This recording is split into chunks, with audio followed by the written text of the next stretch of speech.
Ushobora kuba ubaye mu bantu, ubaye ahantu ufise abagenzi mwakuranye, inshuti, ugasanga abo bantu muzinanye kuva kera, mwarakuranye, mwasangiye vyinshi, hanyuma imyaka ikabandanya yiterera imbere, ugasanga ibihe biriko biragenda, ariko waraba ugasanga rimwe na rimwe abo bagenzi canke izo nshuti wabayemwo ugasanga nta gihinduka, imisi yose mwama muriko murarira, imisi yose mwama mufise ibintu umenga ntari ikintu co kudakura.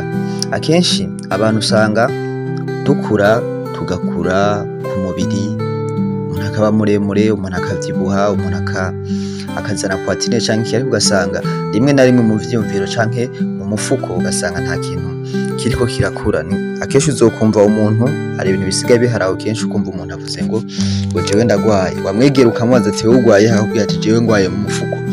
Ugasanga umuntu mumaranye igihe kirekire mwese mugwaye mu mufuko, hanyuma igihe kikagenda n'ikindi kikiyongera, ariko waraba ku ruhande ukabona abandi bari no musi yawe mbere ubwa mbere, ugasanga bo baramaze kurenga urugero muriko, bari no hejuru, mbere rimwe na rimwe bari muri ba bantu wogenda gusaba kandi kera wabona ko baruta. Sinzi ko wari ubona kera mukiri kwishura, ashobora kubona umwana ugasanga umenga wabona co bafise, ugasanga umenga uramurusha bivanye n'ukuntu famille uvamwo canke iki, ariko mwaza guheza ishure hakagahera imyaka 2-3 mwaza guhura, ukabona yabaye umuntu wahatari, ugasanga yakoreye amafaranga kurera ibiciri, ubu ahagaze neza, ukiraba nawe ati nonije ko nawe nambara ibirato bimuruta, ko nawe nambara impuzu zisa neza, ariko uno musi nkaba mbona we wandenze, none amusaba n'akazi, none amuhamagara ngo ndamugisha inama. So uyu musi rero tugiye kurabira hamwe bimwe mu bintu woraba mu bagenzi bawe, n'ingene wotoranya abagenzi bawe bashasha kugira ngo ushobore gutera imbere, ushobore gukira iyo ngwara yo mu mufuko. Ico usabwa rero gukora niki? Nimba wisanze hano hantu uri mushasha, kora subscribe kugira ngo tubandanye tujana buri munsi. Nimba warabikoze naho ja muri commentaire usigire icyumviro cawe. Ikaze kuri GFG. Ikintu ca mbere rero kizotuma ukira iyo ngwara yawe ugwaye mu mufuko, canke ikintu ca mbere uzorabera ko mu guhitamwo abagenzi kugira ngo ushobore gushika kure wipfuza, banza ugire intego canke banza ugire gahunda. Sinzi kuraraba ari igihe usanga abantu bavuga ngo urya musore ngo nta gahunda aragira mu muji canke nta ntego afise mu buzima. Rero nimba utarashobora kumenya ico wipfuza nawe ushaka gushika mu buzima bwawe, akenshi uzosanga bikunanira no guhitamwo inshuti bivanye nuko ivyo ubonye vyose ushaka kujana navyo. Rero nimba ushaka gutera imbere canke ushaka gushika ahantu kanaka, icara wumviriza umutima wawe canke wumviriza iyo ushaka nico wipfuza nawe ushaka gushika, kugira ngo utangure kumenya aho ukwiye gutemberera, utangure kumenya aho ukwiye kuja, utangure kumenya nico ukwiye gukora rimwe mu buzima bwawe canke ku mubiri wawe, kugira ngo utangure kwisanisha niyo ndoto yawe ufise. Iki nico kintu ca mbere, ni nk'umushinge uzotuma uronka abagenzi beza, canke ni nk'umushinge uzotuma utera imbere, kubera yuko mu gihe utaragira ico wipfuza biba bigoye ko uhitamwo inshuti nziza canke wisanisha nico ushaka kubaco, kubera yuko nturamenya ico urondera. Rero nimba ushaka guhitamwo inshuti nziza canke ushaka kugera aho wipfuza, cambere co guhitamwo tanga uhitemo ati jewe ndaja muri kariyere iyi nini.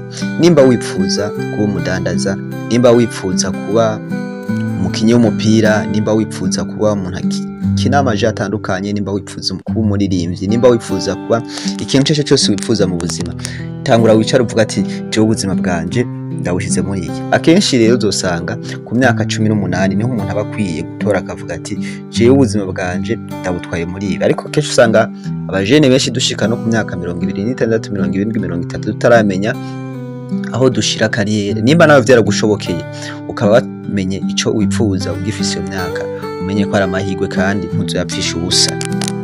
Ikintu ca kabiri ukwiye kuraba, raba aho ubaye, jare urabe aho wavukiye. Akenshi bavuga yuko utebwe turi amaproduit canke turi inyishu yaho twavukiye. Hariho indero usanga dufise, hariho karakteri canke amajambo canke uko tuvuga canke uko twambara bivanye naho twakuriye. Rero imbere yuko wipfuza canke imbere yuko ushaka kugira abagenzi, banza urabe aho wavukiye. Mu bisanzwe banza wige ikibuga, umwose afise ico yipfuza, umwose afise ashaka gushika, mugabo banza urabe uzarantura, kubera yuko hariho ibintu bimwe bimwe bidashobora gukunda mu gihe uri ahantu hamwe.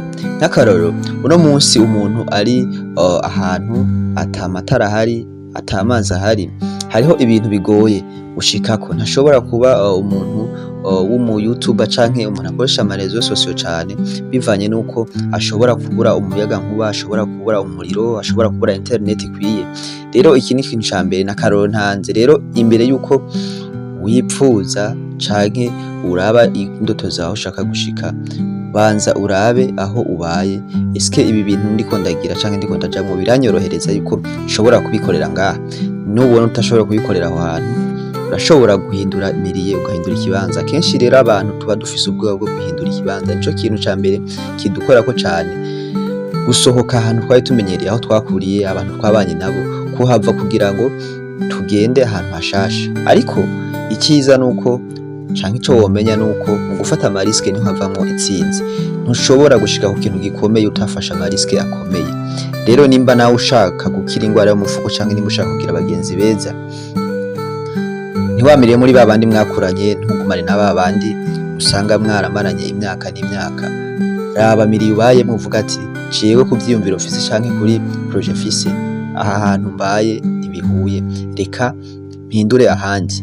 Uzosanga kenshi abajene benshi usanga bava ruguru bakaza Bujumbura, bivanye nuko babona yuko opportunity canke ivyumviro bafise bishobora gukunda ngaha.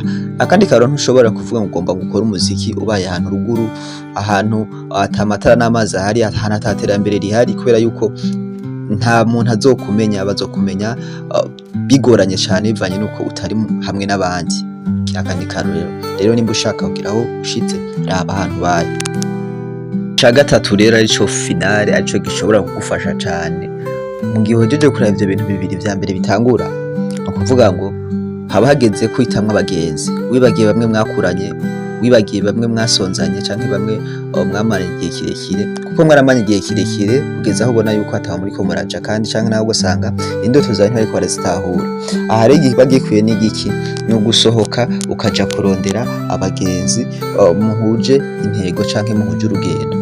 Rimwe na rimwe ahaye usanga bigoye kwibagira uwo mwakuranye, ariko ntushobora kuba ushaka kuba umuririmbyi ngo uce uciringa n'umuntu yipfuza kudandaza, canke uce usohoka n'abantu bakina umupira. Ntibivuze yuko abagenzi uca ubaheba, mugabo hari ivyo ugabanya cane, kubera yuko ufise nawe kariyeri yawe ushaka kubaka, ufise aho wipfuza gushika.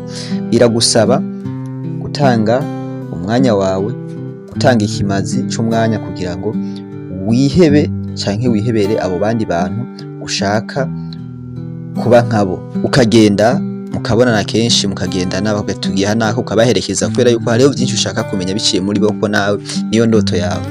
Mu gihe rero ushaka gushika ahantu ukaba ukigendana na babandi bafise indoto zitandukanye n'izawe, kenshi uzosanga wewe uriko urabafasha mu gushitsa indoto zabo, kuko bo baramaze kwitora, bafise iyo bariko baraja. Rero nimba nawe utaritora, uzosanga uriko urabashitsako indoto zabo. Ibi nivyo bintu bitatu bishobora gutuma umuntu ashobora kuva ku rwego rumwe agashika ku rundi. Iyo ntibigenzuye neza, uzosanga akenshi ari byo bintu bitugora kenshi cyane abantu kumenya iyo umuntu ariko araja, kumenya ati ndiko njana n'abandi, kumenya ati jewe ndiko njahe. Niwamenya ibi bintu bitatu, uzomenya iyo uriko uraja. Ariko niba utaramenya ibintu bitatu, uzofatana n'ibije byose, usange kimwe kibanyemo iminsi ibiri, ikindi iminsi itatu, ikindi umunsi umwe, usange imyaka iriko iragenda, ibihe byo ntibiturindira, biguma vyiruka. Mwakoze kumviriza ikiganiro, jewe wumva ni Roy Jeff kuri GFLG. Murakoze.